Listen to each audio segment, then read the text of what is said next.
Bem-vindo ao Maestria da Mente Podcast, onde abordamos o que há de melhor na neurociência e no comportamento humano.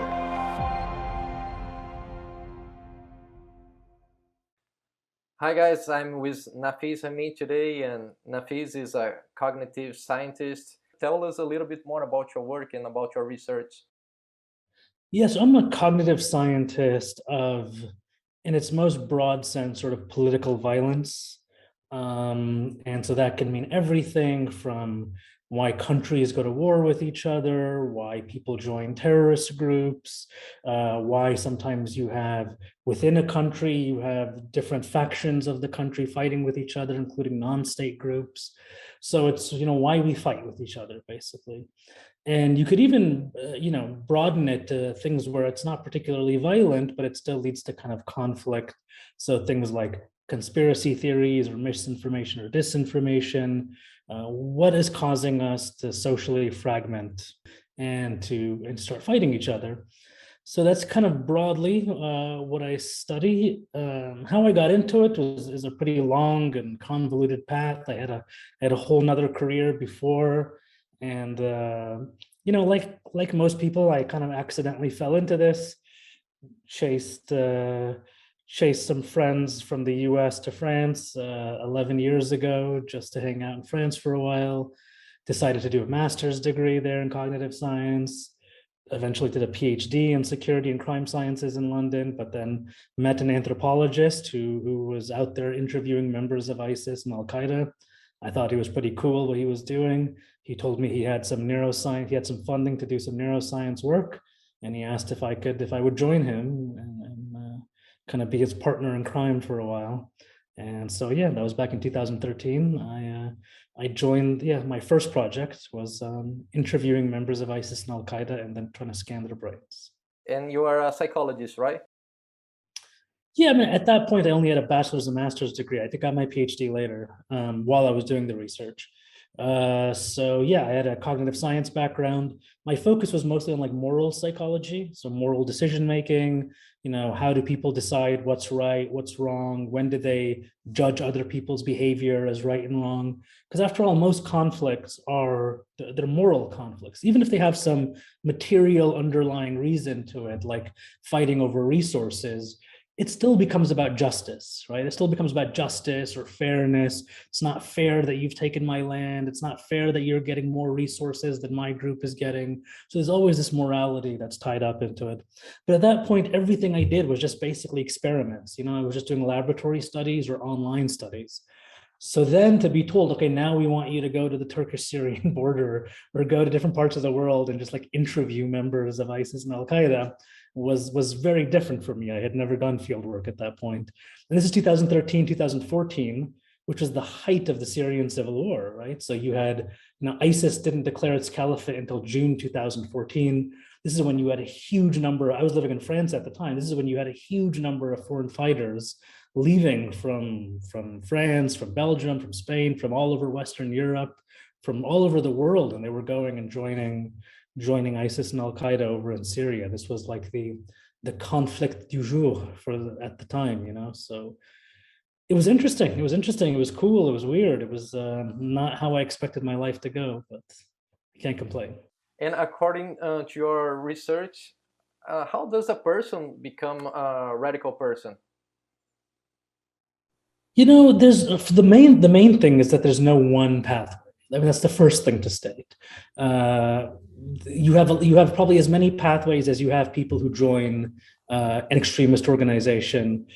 So that's the first thing to sort of appreciate. Now, you do notice patterns, and you notice kind of there are certain, not necessarily profiles, but more like profiles of pathways. You start noticing certain patterns again and again and again. And at least a lot of the people that I spoke with who were more of a kind of Western background, people from Belgium, from France, from the UK, but also people from Morocco and other countries too. A lot of times it starts from a feeling of being a bit of an outsider, feeling a bit lost in your identity, not really knowing where you fit into the world, oftentimes feeling a bit marginalized in some way, just struggling with uncertainty, struggling with the uncertainty of your own identity, the uncertainty of the world, of your role within it. Sometimes you had anxiety and depression start to come out from some of those feelings of uncertainty.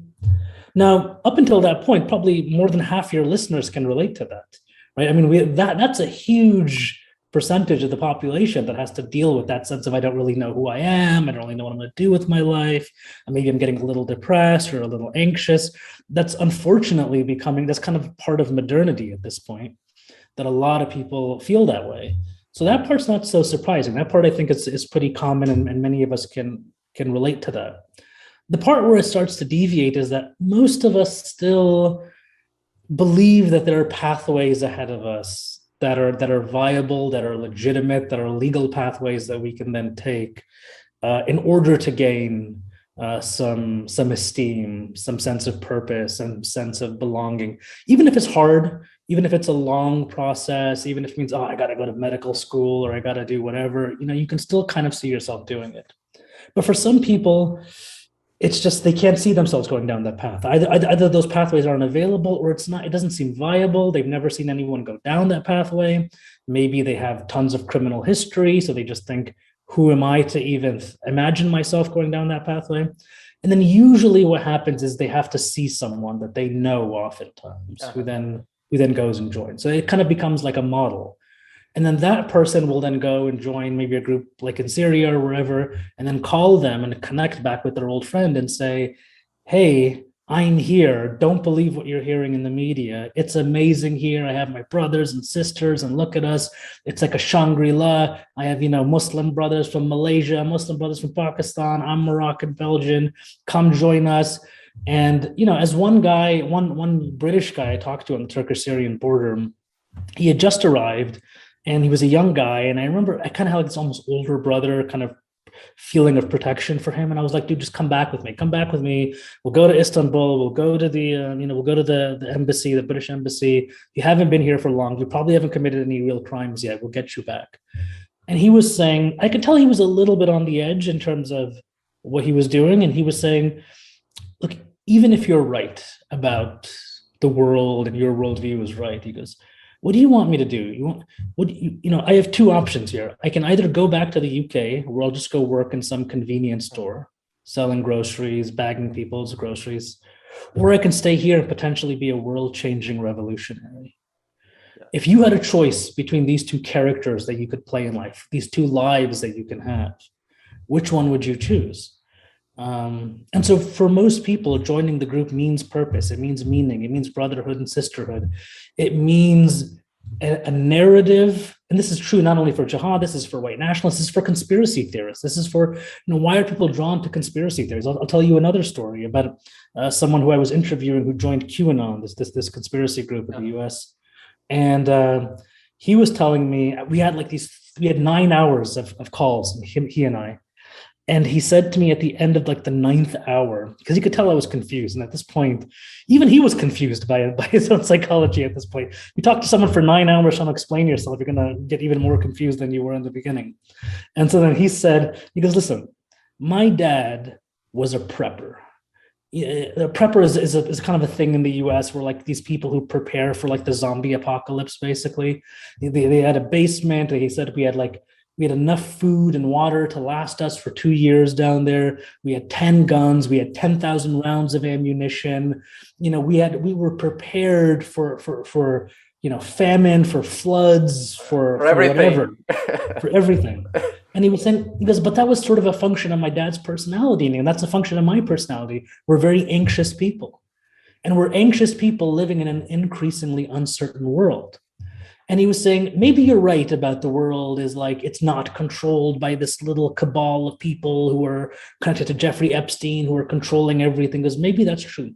But if your world is the right world, I don't know how to live in that world. I can't prepare for that world. That world makes me feel helpless. That world gives me social anxiety. And I feel powerless and I have no agency in that world. But if I believe in my world, that there's this small cabal of evil people that are controlling everything, well, now I can prepare for that world. There's a clear bad guy and everybody else is a good guy, or at least they're brainwashed and I can save them. I know which direction to point my gun. I know how to prepare for that world. I have agency, I have power, and I have certainty in my life that way. So for a lot of people, it's that, it's a simplistic kind of explanation. It's also why some people turn to religious fundamentalism or join cults. It's a way of simplifying the world from this, uncertain, complex reality that's in technicolor versus reducing it down to something more black and white, but it actually is more calming, and you feel more of a sense of power in that black and white world. And the sense of belonging in a small group too. Yeah, a small group who for many of these people they think that they're fighting on the right side of history. People want to be on the side of the Allied forces. As you said, want to be part of something in something with a great cause. When people look back at the civil rights movement in the US, or the side of the Allied forces in World War II, or the side of the revolutionaries in France, or whatever, you want to be on the right side of history. You want to believe that there was some great battle for the soul of humanity, and you were on the right side, fighting on the right side. You were one of them. So this is appealing to certain kinds of people too. And what kind of environment or culture facilitates the creation of radical behavior? What kind of environment facilitates it? Maybe I don't know, maybe people who suffered physical or psychological abuse in childhood tend to be more radical. Yeah. I don't know. There's a correlation. Yeah, so that's actually something that we're studying right now. We don't have we have some preliminary data on it. So I mean, I was just doing some research in Syria recently, some survey studies, psychometric survey studies, comparing about half the people who were members of ISIS, who were Syrians, members of ISIS, to people who lived in ISIS territory but were never members of ISIS. So they all come from the same area in Syria. And so, I want to see how do they differ on all these different psychological scales.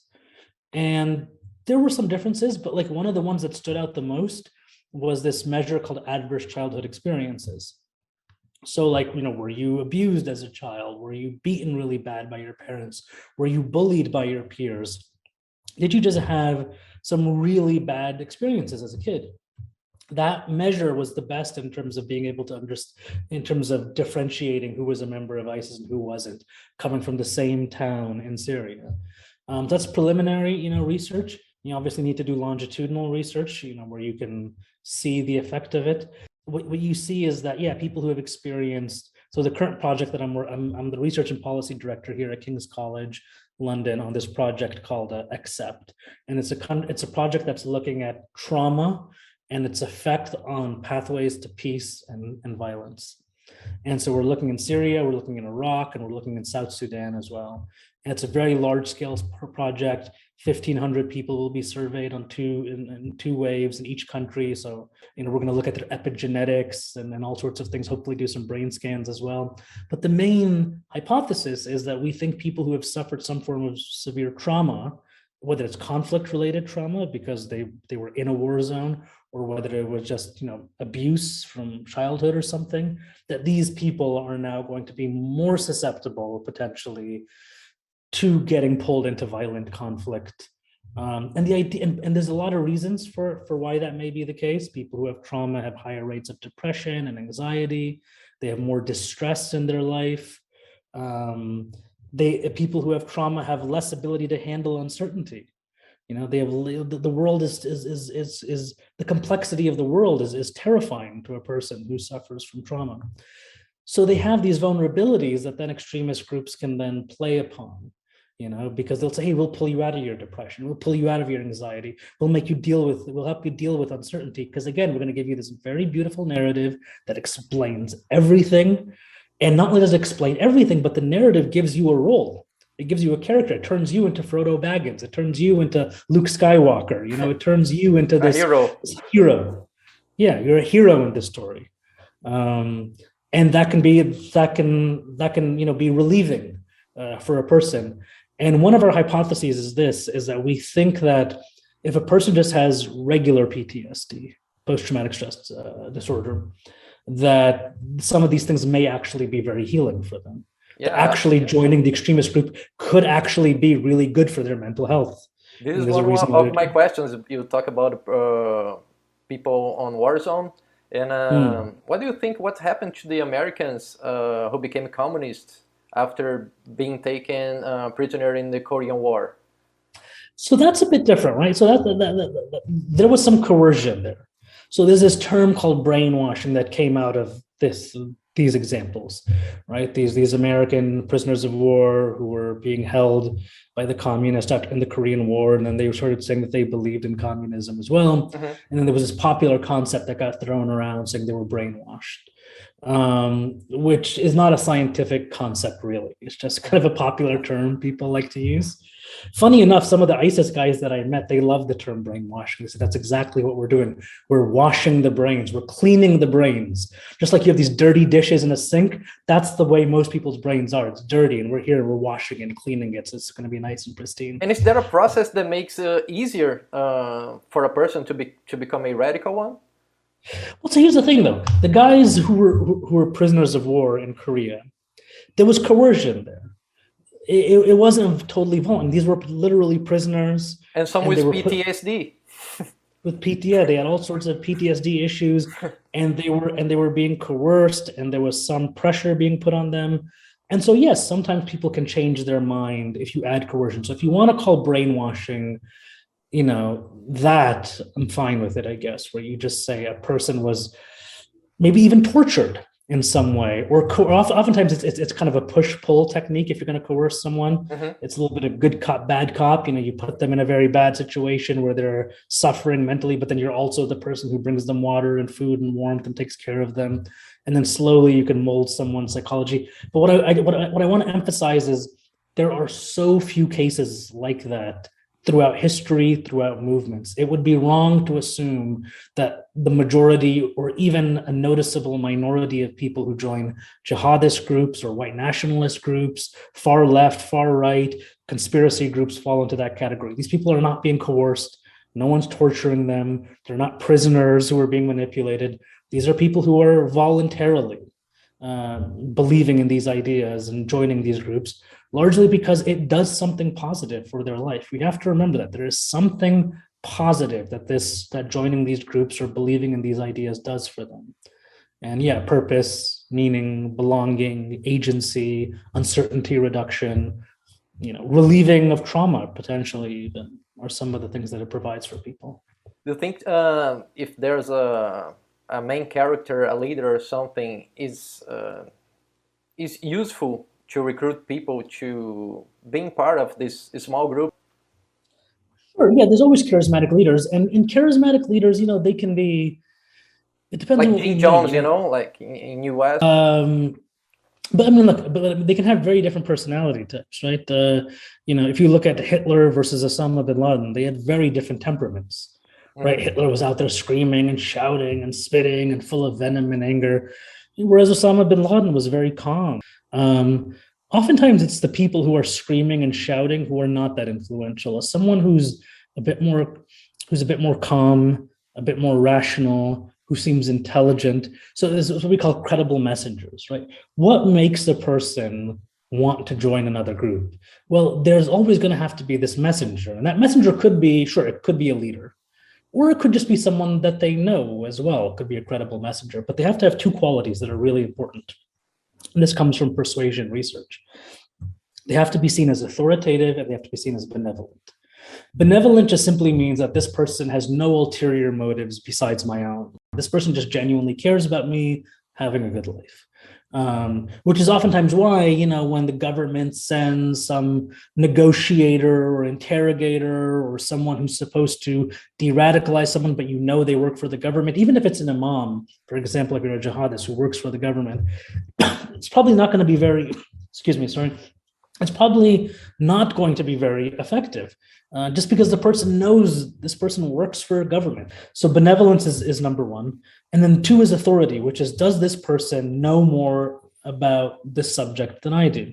So when I talk to, again, young people who went to go join Syria, they would say, listen, my mom or my friends sometimes told me not to go. They had benevolence, but they didn't have authority. Because they were saying, I know my mom doesn't really know what's in Islam. She doesn't really know what the obligations of a Muslim is. She doesn't really understand what's going on in Syria. She believes all the lies being told to her on the news. Whereas they would meet someone, again, someone maybe who's in Syria or who came back from Syria, who was on the ground, who maybe knows the ideology, or at least pretends like they know the ideology very well. That person is not only benevolent, but they're authoritative as well, because they can tell them, we're fighting on the right side of history, life is good over there, you'll have a good life and brothers, and this is what it says in the Quran, and therefore you should, follow it exactly. And again, same for conspiracy groups, same for white nationalist groups. You believe this person knows more than you do, and you believe that they know more than other people in your social circle. I don't know, maybe psychopaths, but the other issues, you feel more vulnerable. You definitely fit in. You definitely fit in less. You fit into mainstream society less, right? There's not a what's the pathway or the place in society for someone who's a psychopath, right? They're going to have a really hard time in mainstream society. They're going to be treated as, basically crazy people, quote unquote, and they're going to have that label attached to them, and they're going to feel like an outsider. They're going to feel like there's something just fundamentally wrong with me, and that everybody hates me and the way I am. And maybe they even hate themselves a little bit because of it. And again, the way the extremist groups play upon this is by using a redemption narrative. They'll say things like, you're not the problem, society is a problem. They don't have a place for you in it. They're making you feel bad because the society is sick. You're not sick. So come join us. And of course, they don't mind having a psychopath. They'll send that person right into the front lines, or turn them into, I talked to one guy who said, yeah, we don't care if we have psychopaths coming and joining us, because if they're really difficult to fight alongside, we'll just turn them into a suicide bomber and they'll be dead tomorrow. Yeah. And that's great for us. Here in Brazil, we have a country divided by the right and the left, and talking about politics. It's sad because the guy who represents the left here in Brazil, and the guy who represents the right wing in Brazil, the Bolsonaro, the president right now, they are the favorites to win the election in October, actually in November. So it's not only a political thing, there's a religious thing. They live in a small bubble, and they don't listen to another person different from them. So how can we change this type of behavior? I think what's important, especially when you're thinking about right-wing authoritarianism specifically, is to understand the psychology of why some people want right-wing authoritarian leaders. And what you find amongst people who support sort of right-wing authoritarianism, they in particular have a low tolerance for uncertainty. And what they really care about more than anything else is this idea of social order. They want law and order. They want social cohesion. They want to feel, most of the people who want right-wing authoritarianism are the people who are happiest living in a small town where everybody knows their neighbors, everybody knows each other. It's sort of like society works in a kind of nice way because there's interpersonal reputation that's keeping everything in order. It's homogenous enough of a group.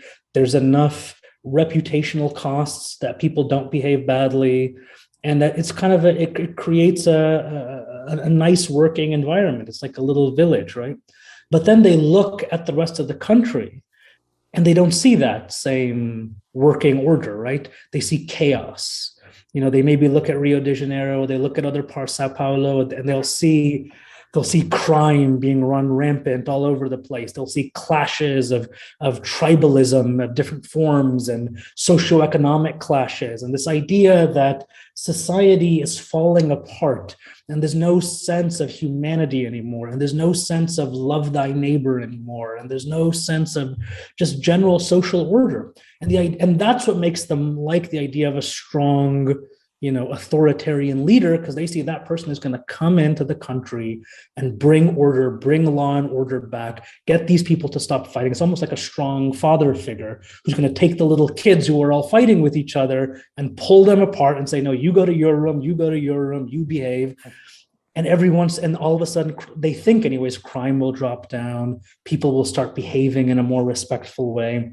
In a sense, if you look at I think the way they see a country is, if you look at a country like a brain, they'll look at the way things are right now is almost, there's no regulation. There's no emotional regulation in this brain.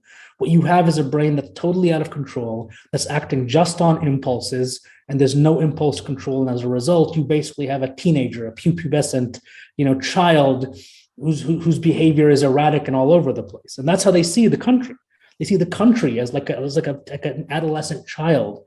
And the idea is that a right-wing authoritarian leader is going to essentially become the self-control, emotional regulation part of the brain. You're adding it in by adding this leader who's going to take this petulant child and turn it into a mature adult that has some self-control and dignity and will keep things in control. So that's part of the motivation. And look, we shouldn't denigrate people who feel that way, right? Because they're not completely wrong. If you look at New York City, or even like I live in London, this is where I am right now in London, there's benefits to living in a highly multicultural big city where people are a bit anonymous and you have different ethnic groups and different socioeconomic classes. It's very creative, right? There's all sorts of great science and art that comes out of it and wild creativity, but they're right. There's social disorder here. It's true. There's more crime here. There's even more polluting here. There's more people defacing property here. There's the police and the authority figures and the regular populace have a lot more clash amongst themselves. So it is a bit more wild and untamed and slightly dangerous. The goal of any society is to find a way to balance itself, and to have places where people who maybe can't handle a London or a Rio or a New York, they can have where they want to live, where people who like the excitement and are willing to take the risk can go to those big cities. I think part of the problem now is also with social media is the fact that, before, if you were someone living a quiet life in a small town in a rural area and everybody knew their neighbors and there was social disorder or whatever outside, you weren't really experiencing it. Now you open your phone and you'll see all sorts of videos of violence and crime and rape and mayhem and police brutalizing people or people brutalizing police or whatever, and you're being bombarded with these images that you're essentially living in your own country as a kind of war zone. And this is maybe going to motivate, especially those kind of people, to want to have a right-wing authoritarian leader elected. And there's a strong role of the fake news in this small group too, because they don't listen to anyone. They listen only to the people who are part of them, maybe on WhatsApp or something like that, or Telegram, the big groups that support their own beliefs.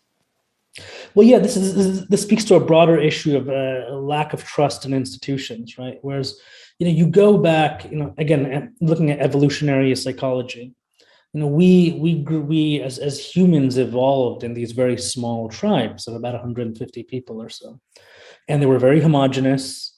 And again, it was interpersonal trust that basically allowed these small groups to work and to cooperate and to survive. But then as society started to get bigger, they started to become more anonymous. Interpersonal reputation doesn't work anymore. Instead, you had to have these institutions, essentially, that you had to trust, not your neighbor, but this government or this religious entity or whatever that kind of represented all these people who you don't actually know, but somehow are part of your tribe because you share an identity with them. The thing is that for most of history, these institutions were what we would call sacred institutions. You were not allowed to criticize them. So whether it's, a church, or whether it's the monarch who's the leader, these were sacred people and institutions. And so you had to respect them. And if you even maybe showed some questioning of the legitimacy of these institutions, you would be called a heretic. And, you could be tortured and killed for doing that. But liberal democracy ushered in was basically saying, no, it's fine. We're going to have an even more heterogeneous society, more mixing of social classes, more mixing of ethnic groups, larger societies. But we're going to change one thing. We're going to make the institutions non-sacred. And they saw it as a virtue that, you should criticize your government, you should criticize media, you should criticize, even intellectuals and scientists and so forth, that nothing is sacred, that everything can be called into question. And that seemed to work for a period of time, because people still trusted the institutions. They ultimately saw scientists as ethical people. They saw journalists maybe being wrong once in a while, but overall trying to do the right thing. And they also felt that there was an ecosystem of journalists who were kind of looking out over each other's backs, right? Because if one journalist gets something wrong, another journalist can expose them because there's enough competition between different media sources. And so there's no monopoly on the media. And as a result, there's kind of an internal regulation. In politics, you're supposed to have transparency in elections and all that stuff. You're accountable to the people. But what's happened really in recent years is a total loss in these trusts and in these non-sacred institutions.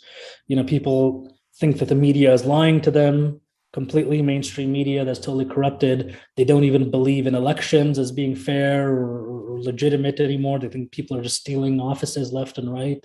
They don't even believe in scientific institutions as much anymore. COVID really, expanded that sense of distrust in science. But it was growing even towards, the environmentalist scientists. People stopped trusting them a while ago. Pollsters, social scientists. So there's a sense that, even these people are corrupted. And they can point to correct things. The fact that, scientists do receive funding from big pharmaceutical companies, or they do, get research funding from the US Department of Defense. Even I've received, funding from the US Department of Defense. Of course, we have rules and regulations that are put in place to ensure that there's no political influence over the research. And it's, we have but nobody cares about that. Nobody really wants to sit and listen to me talk about all the different agencies that are involved to guarantee that there's absolutely no influence whatsoever between my donor and the work that I do. And I've said things that are totally anti-Department of Defense, and I never got any of my funding cut for doing so, but they don't care. They just hear, oh, he gets DoD funding. He's got to be corrupt. What's your perception around the world about the characteristics of the left wing and the right wing? First of all, I would say you have people who are on the far left who can be just as violent as people on the far right. And you have tons of, you have so much history of that, from violent Marxists to violent anarchists, especially in Italy and other parts of the world that carried out terrorist attacks. In the US, you had the Weather Underground that basically were carrying out terrorist attacks that were left-wing groups. But even in the Middle East, for example, the PKK, who were fighting for an independent Kurdistan, they have these sort of nationalist Marxist belief systems, and they carry out terrorist attacks as well, in Turkey and other parts of but they also carry out insurgencies, and they've done heroic things as well, like protecting the Yazidi people against ISIS, and they control a lot of the terror. I mean, it's called the Syrian Democratic Forces in Syria, which are kind of Kurdish forces, but amongst them you have people who are part of the YPG, which is the Syrian faction of the PKK as well. So they have women in there who are snipers and good fighters, and so you have just as many possibilities for insurgencies and for political violence and terrorism on the left as you do on the right. So psychologically, sure, there could be some differences. Obviously, it's going to be more about class warfare when it comes to the left wing. It's going to be more, they're still going to in-group and out-group. They're still going to have that same us versus them mentality, but them is probably not going to be based off of a race or an ethnic group or something like that. It'll be based on the level of power that they hold in society. So they're anti-elitism probably. Can we say that the sacred values is difference between them? Of course. I mean, every group will have different sacred values, right? I mean, that's what makes them a totally separate group, is the content of the values themselves will always be different. What's more interesting to me is sort of less on the psychology side, more on the sociology side of things, which is the underlying psychology. Sure, you can point out certain personality variables that are even a little bit different, but I don't think that's what really explains the bulk of the difference of. You really do see a lot more right-wing, far right-wing authoritarianism is much more gaining in popularity and gaining followers than you see left-wing groups far. I mean, people talk about, oftentimes in the US, you'll hear this discussion, oh, we talk so much about white nationalism or white supremacists or these kinds of far right-wing, alt-right. What about Antifa? What about, other people on the left? This is such a magnitude of difference in terms of the number of followers that exist on the far right-wing side compared to the far left-wing. The far left-wing side, it's there, and there are some people who would like to carry out violent acts for sure, but they are a fraction. Mm-hmm. They're a fraction, a tiny fraction compared to the far right. So the question is, what has happened socio-historically that has caused, in this moment in history, the far right to become so strong? Now, I'm not saying that the far left won't. It's a very strong possibility there's going to be a far left backlash, because as the far right grows stronger and stronger, that's normally what ends up happening. You need to have this counterforce that starts to evolve. So I do predict in the next 10 years, we're going to have a huge resurgence of far left terrorist groups and violent groups. It hasn't quite happened yet. It's still quite small, but I think it's coming. And, I think it's hard to put, because it's so international, right? There's things I could say specifically about the US, about why I think it's grown in the US. And what about your perception there in London about the Brexit and the right there? Is it growing there? A little bit. Not as much as in the US, and not as much as in France or in other countries, or even in Spain, for example. And the thing is, like, yes, if you try to look at any one particular country and analyze the particular dynamics of the country, you're kind of missing the fact that this is happening internationally. It's happening in India with Modi. Like there's something, whatever variable you want to look at and say this is the variable of importance here, you should expect it to be pretty international in terms of whatever that variable is. So I think, again, part of it can be the level of chaos that people are perceiving on social media, the level of uncertainty, the level of just sort of complete collapse in law and order that particularly right-wing authoritarian movements can really play upon those anxieties. So I think that's part of it. But I think part of it is the fact that we're living in a more and more interconnected world. Yeah. And what that means is that you have more sort of clash of civilizations, if you will. You have more cultures, multiculturalism, and people living together and different social norms. And some people love it. Some people think, hey, great, we're going to have all these different cultures living together, different social norms. And you may not always like every part of every other culture's norms, but you not only tolerate it, but sometimes you might even enjoy the differences. For a lot of people, that's not how they feel. They don't really enjoy the differences. They're sort of scared of the differences. They feel like I share potentially so little in common with this other community that maybe under good economic times, it's fine because there's enough groceries in the grocery store for all of us. But what happens when that stops being the case? For example, what happens if the climate change continues to grow and grow, and that starts having such a big negative impact on economies around the world, where they start losing entire areas of their land, and the crops and farmlands, are no longer able to grow, food. Some places will vanish. Probably Maldives will vanish in the world. Oh yeah. You'll have entire areas will vanish.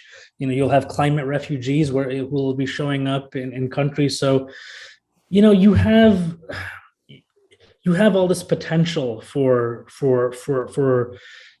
cultures interacting with each other that may or may not actually lead to sort of a positive outcome. But at least people who support right-wing authoritarianism, I think many of them just presume that the differences are too great between some of these cultures, and that there will inevitably be just problems by having them all live together. Whereas other people can tolerate that uncertainty and can tolerate the fact that, yes, there's diversity, and diversity does come with costs. Diversity does come with a dilution of social cohesion. It does come. That's part of what it means. And we're lying if we're saying that that's not the case. But does it bring? But for some people, that's enjoyable to see the dilution of social cohesion, but to see different cultures that you can mingle and get along with. So, yeah, it's a hard one. It's a balance. But here's what I don't think is the solution. What I don't think is the solution, especially if you're more on the left-wing side, is to assume that all the anxieties of the right wing is inherently irrational or bad, right? These anxieties of the dilution of social cohesion and the fact that sometimes these cultures have hugely varying sacred values, conflicting social norms. So there will be problems. They're right about that. There will be problems. There will be a less sense of identification with other groups. There may become times where because of resource deprivation, sometimes these groups may actually end up fighting with each other. Those anxieties are not totally irrational. Maybe what the problem is not the content of the worry, it's the degree of the worry, right? It's a difference between worrying about the dilution of social cohesion versus having an anxiety attack because of totally the dilution different. of social cohesion. Yeah. What's happening in the brain of a radical person and how we can change this radical behavior? Yeah, so we did a couple experiments with radicalized people, jihadist supporters. In one study, we had people who were very much at the early stage of radicalization. So they were not full-fledged extremists just yet, but they were sort of on the fence. They believed in a lot of the ideology. They held some of the values even to be sacred. And what we did with that population is that for half of them, we made them feel socially excluded by the majority out group through playing a little video game, toss ball, where they're tossing a ball, and the other players basically stop tossing them the ball, and they feel very excluded by it. And the other half, the players, they were included in the game. We put them in the scanner, and what's interesting is that for both people, we see a certain part of the brain activate called the left inferior frontal gyrus, which activates when people are thinking about their sacred values. This is the third replication. There was 2 other studies that were done in the United States, so we have good confidence that this part of the brain is a marker for processing of sacred values. Now, sacred values are values that you consider ones that you would not negotiate with in an instrumental way. I can't, like if someone, for example, a Palestinian believes that it's a sacred value for a right of return or for an independent Palestinian state, you couldn't offer them things like, oh, what if we build you really nice homes in Jordan or Lebanon, and what if we'll give you a Ferrari even, and we'll send your kids to the best schools if you just let go of this right of return, if you just let go of an independent Palestinian state. And there have been offers made like this, not Ferraris, but there's been third countries that have offered billions upon billions of dollars to the Palestinian people, essentially to say, let go of these desires. And these people say, no, I would rather continue to live in poverty and to live under difficult circumstances, and for my kids to live under difficult circumstances and my grandkids, than accept this offer, because this is sacred to me. This is so important to me, this value. And a value could be sacred and not be religious. It can be sacred. It can be you can believe in freedom of speech, could be a sacred value for you as well. And so, we know what these people's sacred values are, whose brains we scan. And what we found was that with the people who had been socially excluded, the part of the brain that previously had only activated for sacred values now started to activate for non-sacred values as well. And when they got out of the scanner, they started to report more of their non-sacred values as being sacred, and they increased their explicit willingness to fight and die for those values. So they said, I'm willing to use more violence now for these values. So basically what we're witnessing here, behaviorally and neurally, is that social exclusion is taking some of their values that were previously in the non-sacred category and moving them into the sacred category. Now that's a worrying development, because the more values that are in the sacred category, the more difficult it is to negotiate or persuade this person, and the closer that person is moving towards the edge of violence, right? Because if you have mostly non-sacred values, this is a person that can be persuaded. This is a person that can be negotiated. You have more tools in your toolbox that you can use to persuade this person. When they get into the sacred value, you're really pushing them closer to the edge of violence. And how the prefrontal cortex works in the radical brain? There's less activity? Well, so That was in the second study. What we found was that these were people who were much more highly radicalized. They were supporters of a group called Lashkar-e-Taiba, which is an associate of Al-Qaeda based in Pakistan that fights on the Kashmiri issue, also a jihadist group. So for them, what we found was when we had them processing their sacred values, we found that a network, different regions of the brain basically go offline. And these regions of the brain are broadly implicated in self-control, emotional regulation, executive function. So it's an area called the dorsolateral prefrontal cortex. And when this goes offline, so I'll just say how the normal brain works. You have these kind of two areas of the brain that are making decisions.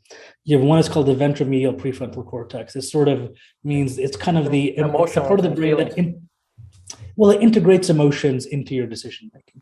So intuitions, desires, wants, whatever, it integrates that into making a decision. So, if you're out there, if you're out having a dinner, and the waiter comes over and, offers you, a dessert menu and you see a nice tiramisu on there, you think, hey, I wouldn't mind eating that tiramisu.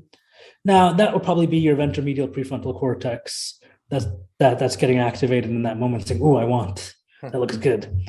But then you might go, it's a lot of calories. I'm trying to lose weight. I just worked out this morning. I'm going to work out tomorrow. I don't know. You're kind of pushing back. You're trying to inhibit some of these desires a little bit. That would be your dorsolateral prefrontal cortex. And these two parts of the brain, they activate in tandem, and there's a connectivity between them, and you see them communicating. And one or the other will win out depending on a whole host of factors. That's how we all make decisions. And what's interesting is when you look at extremists in the scanner, when the values are non-sacred and when they have low willingness to fight and die, you see basically the normal behavior. You see the two areas activated, you see them communicating with each other. But as they increase their willingness to fight and die, which are mostly for sacred values, you see the DLPFC, the self-control part of the brain, just goes offline. It's not active. There's no communication going on between it and the VMPFC, the part that's integrating emotions. That's sort of just running the show on its own, if you will. Now, it makes sense. If a value is so important to you, it's sacred, you're willing to fight and die for it, well, you don't really need to sit and think and debate and worry about it and question it or have this other area of the brain online that's active. You're just in go mode. You're ready to go, ready to act, ready to fight and die and kill and do whatever you need to for this value. So, but the question is, okay, how do you get people to reactivate, if you will, this part of the brain? This part of the brain. How do you get it to start recommunicating? How do you get them to start deliberating and questioning and having some doubt maybe and questioning their decision here? So we did a little experimental manipulation called false consensus feedback, where they look at their values in the scanner, they look at how they rated on a scale of 1 to 7 their willingness to fight and die for that value, and then they can press a button and they can see what their community's answer, the average community's response was to that question. And now the community is not other terrorists or jihadists. The community is just other Pakistani people who are living in their community with them. But they still identify with that group, right? And so, but they thought it was real information, but actually it was an experimental manipulation, where half the time the community agreed with whatever their willingness to fight and die was, and half the time they had a lower willingness to fight and die. We actually wanted to have a third condition where it was higher, but we couldn't implement it because people were already on the extreme end, because these are jihadist supporters, right? They were already mostly 7 out of 7 in terms of their willingness to fight and die for these values, that we couldn't give higher scores for the community. So half was the community agrees, half the time the community has lower agreement. People step out of the scanner, they reevaluate their willingness to fight and die, and they fill out some inventories. What we found was that when people see that their community disagrees with their willingness to fight and die, the DLPFC, the part of the brain that's active for self-control and emotional regulation, that part of the brain comes back online. And not only that, they actually reduce their willingness to fight and die in the direction of whatever the community feedback was. And in some cases, it went so far down that you started seeing the connectivity reconnect again between the DLPFC and the VMPFC. You start seeing them communicating and talking with each other again. So just not by arguing with them, because that almost never works. I mean, any of us knows from personal experience, you argue with someone who has really strong moral convictions about abortion or gay marriage or whatever, you're not going to really convince them. You're just going to dig their heels in more and become more stubborn. And we didn't tell them that the community disagrees with the value. We told them they disagree with the willingness to use violence in defense of the value. And that was sufficient to get these people to lower their own willingness to use violence for these values. And you could see the neural circuitry change in their brain when they got this information. Self-control comes back online, starts inhibiting and recommunicating with emotional centers of the brain again. And that people who are more susceptible to hypnosis may even be more resilient to persuasion and extremism. And the reason why I think that's a viable hypothesis is because there's a lot of research done on sort of lateralization in the brain, like left brain versus right brain. Uh-huh. There's a lot of silly memes and ideas that exist out there about left brain, right brain. And so I think, people sometimes don't realize that there's actually a legitimate science as well that doesn't really match up with the memes that are out there. But the left brain and the right brain do seem to have evolved for a couple of different reasons. The right brain is very good at basically taking in the big picture of things, seeing things as a whole, very holistic thinking. Mm-hmm. Whereas the left brain tends to be much more detail oriented, but doesn't see the big picture of things. So, for example, if someone has a left brain damage, for example, and you ask them to draw a picture of an elephant, they'll be able to give you really detailed drawings of the ear and the trunk and the legs and the tail, but none of those things will be connected to each other in any way that resembles an elephant. You take someone with a right brain damage and you say, draw me a picture of an elephant, the details won't be there, but there'll be an actual rough image of an elephant. You'll be able to discern that the person was trying to draw an elephant. And there's this belief out there, and so the left brain is very good at this sort of understanding these very specific relationships between a few number of things. So it's very detail oriented. It's very good for like engineering and that kind of analytical problem solving, analytical thinking. Now, here's the thing: people who are higher in analytical thinking are more susceptible to extremism and radicalization and so forth. The people who are the most represented in terrorist groups are people with engineering backgrounds, and specifically jihadist groups. By far, they're the most overrepresented. And you can try to control out for as many sociological factors as you want, socioeconomic status, social networks, all this stuff. And across regions, across countries, you'll still see the findings stands out. And it maps on very much this thing called need for cognitive closure, which is very high amongst engineers. Need for cognitive closure is I can't handle uncertainty, basically. I need an answer. I need to know what the answer is. I don't like all this complexity, gray area, this I don't know as an answer. I don't know is not good enough as an answer. You got to give me the black and white, the concrete, the answer to the problem that's being posed to me. And that's why you see people with social science or humanities backgrounds are actually the lowest represented in any extremist organization or whatever terrorist group, because they're the people who have more holistic thinking, less analytical thinking. They're fine with saying, I don't know. They're fine with saying, yeah, there's no black and white. The world is full of complexity, all sorts of gray areas. They like the mystery. They like the unknown. They like getting to the point in the conversation where both sides go, I don't know. That's an interesting point there. They embrace it. And as a result, they are much less likely, and they probably have more right brain activation. In fact, all of our studies that we did with the jihadists where you saw this stuff, it was the left inferior frontal gyrus. It was even the left dorsolateral prefrontal cortex. It was the left brain where you saw all these different markers of extremism that we came across. So people we have this tendency to think of, these really analytic thinkers, these engineers, these mathematicians, these people who are really, logical in their thinking. Those are the people who would not get pulled in by, conspiracy theories or, stuff like QAnon or all sorts of fantastical beliefs. If anything, they're the ones who are the most likely to get pulled in by these groups because what these these narratives provide is an answer. It gives them certainty. It's black and white. It solves their problems, and they can look at everything and have an easy resolution to a problem because of it. So people who are actually capable of handling uncertainty, who embrace mystery, who like to look at the big picture, who can kind of accept the numinous, which I presume are people who are also more susceptible to hypnosis as well. I presume I have to look at the evidence.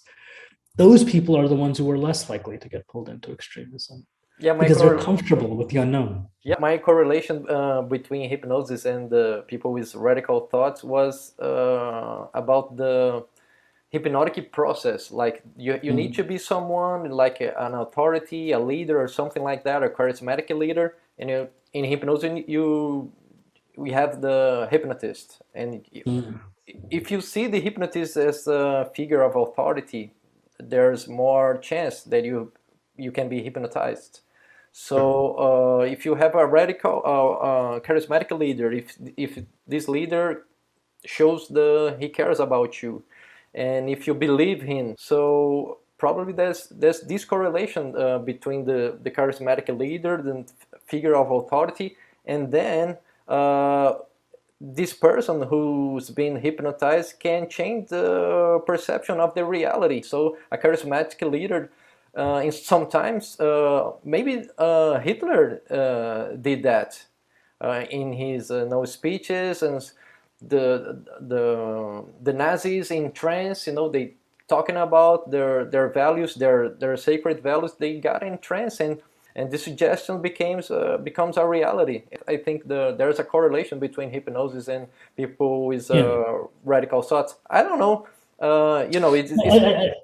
It should be very reductionist, associate hypnosis to radical behavior only with this approach. But probably there's a cue to understand a little bit more about this kind of behavior. Yeah, I mean, I definitely think you're onto something about the trance state, right? Because when you're really part of these groups and you're especially doing some sort of ritualistic ceremony, I mean, they openly say it's like a trance state, You're open to suggestion. Yeah, but that's also the point at which you're already completely a full-fledged member of the group too, though, right? Because once you're a full-fledged member of the group and you're in some sort of ritualistic activity, and then you have some leader or someone sort of saying things, I absolutely think that you're probably you're achieving some sort of trance state. That's different though in terms of, does susceptibility to hypnosis make you more easily influenced by the propaganda or the speech before you fully join the group? Yeah. But I guess even someone who's susceptible to hypnosis, they still have to willingly want to get hypnotized, right? I would say that, I mean, if a person wants to allow an extremist to recruit them, they've already come pretty far down the pathway of radicalization, whether they're susceptible to hypnosis or not, right? I mean, to me, that it's everything that happened before that moment that I'm concerned about. Yeah. Why did that person even get to the point where they're sitting in front of a jihadist recruiter or a white nationalist or whatever and say, okay, hypnotize me? And I think those are more open. They are more open to the suggestions of these charismatic leaders. But as you said, they are already there. They want it. They want to be a part of this group. They want to follow the leader. Yeah, and that, I mean, to me, like, that's more of the worrying part of the pathway, is the fact that I think once you're there, once you're sitting in front of someone and you're basically saying, "Go ahead, recruit me," whether you're less susceptible or more susceptible to it, I think probably the majority of people who get to that point join. Right, like the vast majority. I mean, there's probably not that many people who get to the point of standing in front of a jihadist or a white nationalist and saying, "Recruit me," and then go, "You know what? Nah, not convinced." Yeah, they're already there. They're open to the suggestion. So, Nafees, I'd like to thank you for your time. If you want to know a little bit more about hypnosis, I'll be glad to talk to you about that. Thanks for your time. Thanks for sharing your knowledge with us. Thank you. My pleasure. It was fun being here, and I hope your audience likes it. Thank you, Nafees.